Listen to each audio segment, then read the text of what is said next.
Bienvenidos a este nuevo curso de trigonometría para alumnos de bachillerato y vamos a comenzar con la parte 1 con la definición de las razones trigonométricas. Las razones trigonométricas se definen sobre los triángulos rectángulos. Un triángulo rectángulo es un triángulo en el que uno de sus ángulos mide 90 grados. Por ejemplo, en este triángulo que tenemos aquí, este ángulo mide 90 grados y lo vamos a nombrar con la letra gamma. Este ángulo de aquí es alfa y este lo vamos a llamar como beta.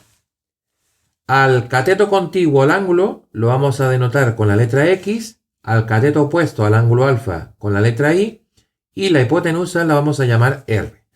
Generalmente se suele utilizar la letra ABC para denotar los lados de un triángulo.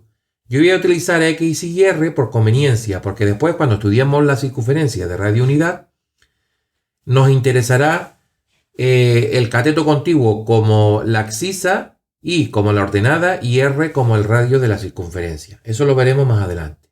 De los triángulos rectángulos, todo el mundo sabe el teorema de Pitágoras que dice que la suma de los cuadrados de los catetos es igual al cuadrado de la hipotenusa. Y creo que también que la suma de sus tres ángulos es igual a 180 grados.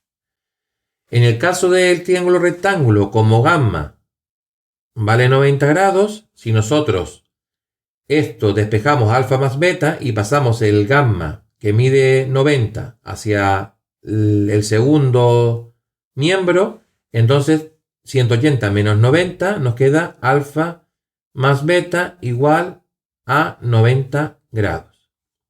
Entonces, ya tenemos dos relaciones importantes para los triángulos rectángulos. Bien, sabiendo esto, vamos a pasar a definir las razones trigonométricas. Las razones trigonométricas no son más que cocientes entre los lados del triángulo rectángulo.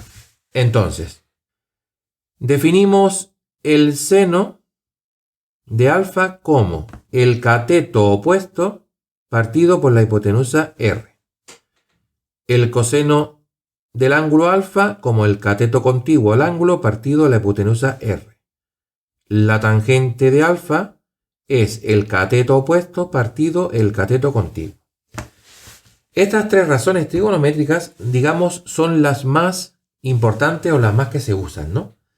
Las otras tres son derivadas de estas, es decir, la cotangente es la inversa de la tangente y por tanto será igual a X partido Y.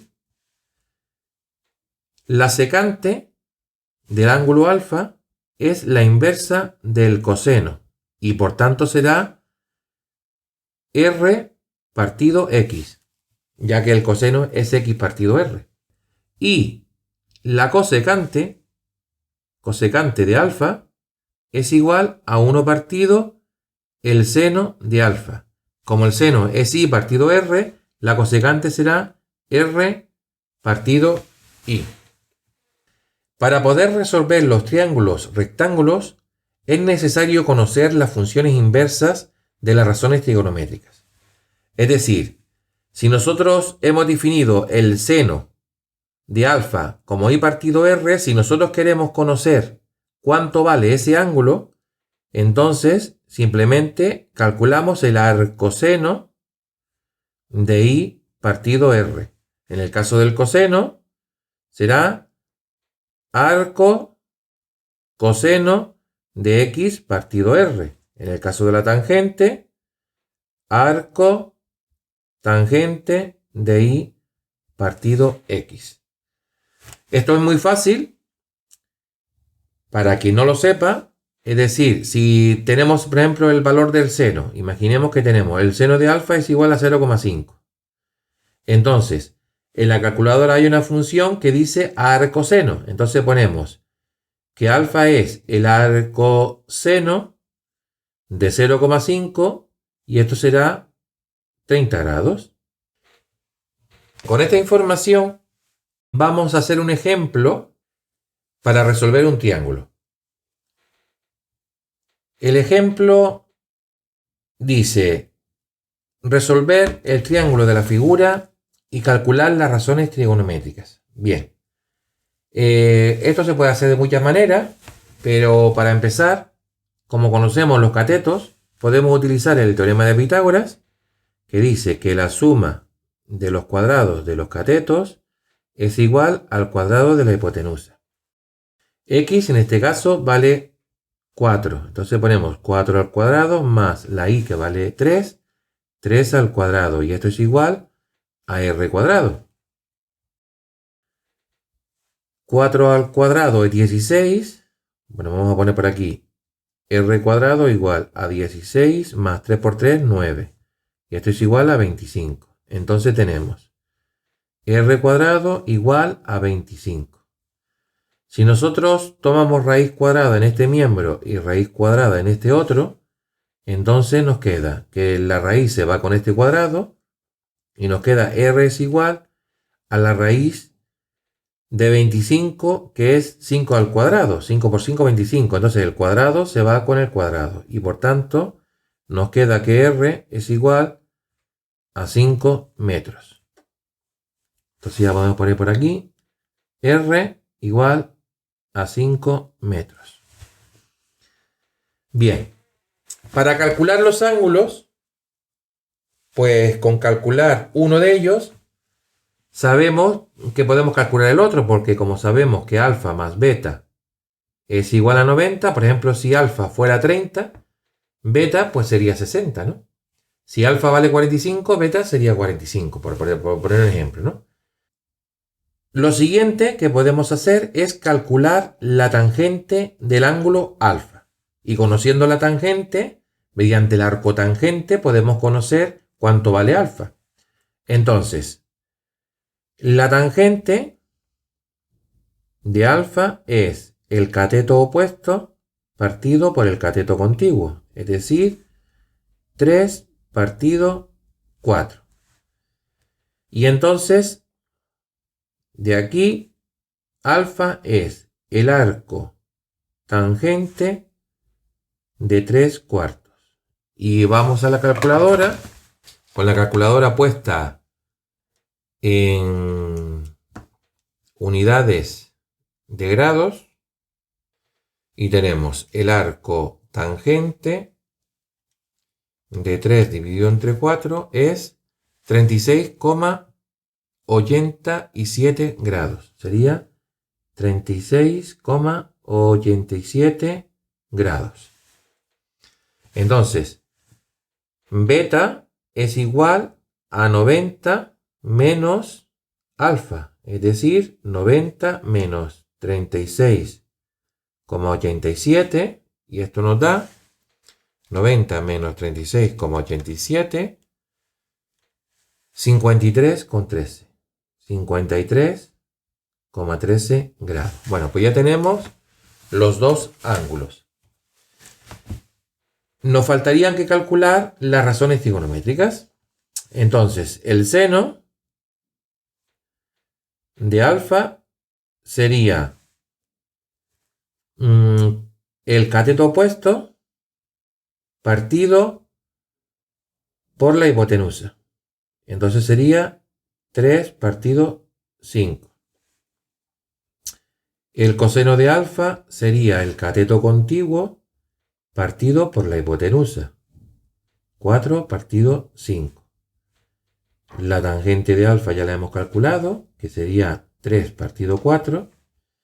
Y bueno, pues ahora aquí sería la cosecante de alfa es r partido i, porque la inversa del seno será 5 partido 3.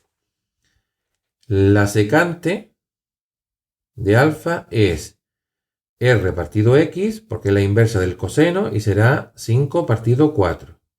Y la cotangente, como es la inversa de la tangente, será 4 partido 3. Entonces ya tenemos las razones trigonométricas del ángulo alfa. Pero nos piden que calculemos las razones trigonométricas. Bueno, pues tampoco nos dicen las razones trigonométricas de qué ángulo. Pues para hacerlo completo, pues podríamos calcular las razones trigonométricas del ángulo beta. Y vamos a ver. Para ello vamos a borrar por aquí, para tener el triángulo visible.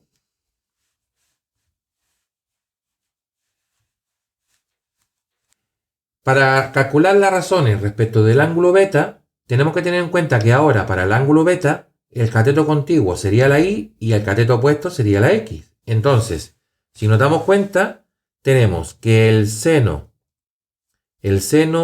de beta es el cateto opuesto, que sería la x, partido la hipotenusa. Y esto ahora coincide con lo que antes era el coseno de alfa. Y esto ya es una propiedad de los ángulos complementarios. Es decir, el seno de beta es el coseno de alfa y el seno de alfa es el coseno de beta. Entonces, el coseno de beta es el cateto contiguo, que ahora es la y, partido la hipotenusa. Y vemos que coincide justo con lo que era el seno de alfa. Entonces no tenemos más que sustituir los valores que habíamos calculado antes. El coseno de alfa era 4,5 y el seno era 3 partido 5. Bueno, que también lo podemos mirar en la figura, ¿no? Bien, la tangente de beta pues coincidirá con la cotangente de alfa, es decir, 4 tercios. Lo mismo será la cosecante de beta, es la inversa del seno de beta, que es 5 cuartos, y la secante de beta es la inversa de el coseno, que es 5 tercios. Es decir, la cosecante de beta coincide con la secante de alfa y la secante de beta con la cosecante de alfa. Bien, pues ya hemos resuelto este triángulo y antes se me olvidó decirles una tontería, pero sirve como regla mnemotécnica, que cuando definimos el seno del ángulo alfa, el cateto opuesto partido la hipotenusa r, y cuando definimos el coseno de alfa era el cateto contiguo, ¿no? Coseno contiguo, ¿verdad? Y también cuando definíamos la cosecante de alfa, fíjense que es S y C, es contrario, ¿no? Y cuando el coseno, pues entonces es la secante, contrario también. Es decir, que la secante será la inversa del coseno y la cosecante será la inversa del seno. Y con estas dos cosas, pues creo que no se les olvidará nunca. Otra regla mnemotécnica importante es relacionar el coseno del ángulo alfa con el cateto contiguo, que también estará relacionado con la abscisa en el plano XY. Es decir, el coseno se relaciona con el cateto contiguo y con la abscisa. El seno del ángulo alfa lo relacionaremos con el cateto opuesto y la ordenada en un plano XY.